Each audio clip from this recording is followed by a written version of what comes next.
Premier indicateur sur lequel s'appuie le gouvernement, la tension hospitalière. Pour l'heure, Olivier Véran estime qu'elle reste maîtrisée. Même si le virus circule à niveau élevé et même si les entrées en réanimation dépassent les sorties, nous ne sommes pas dans une hausse exponentielle.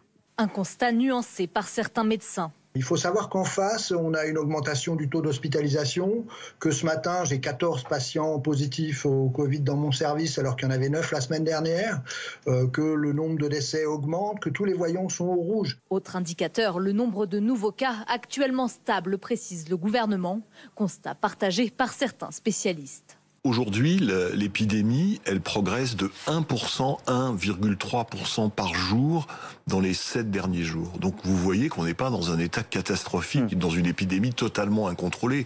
On s'aperçoit qu'il n'y a pas grand-chose à faire pour qu'on arrive à passer le cap et à descendre sur une croissance négative. Le gouvernement suit également la progression des variants, anglais notamment. Selon Olivier Véran, la situation française est moins alarmante que celle d'autres pays. Sa circulation s'intensifie de 50% chaque semaine, mais de manière moins intense qu'à l'étranger, où des hausses de 70 à 100% ont été relevées. Confirmation à nouveau des médecins qui ajoutent que les gestes barrières suffisent à lutter contre ces variants.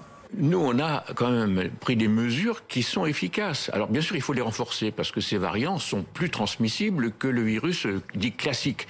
Mais ils se transmettent de la même façon. On s'en protège de la même façon. Le gouvernement laisse donc aux mesures en place le temps de faire effet, mais n'exclut en aucun cas un éventuel reconfinement si la situation sanitaire se dégradait.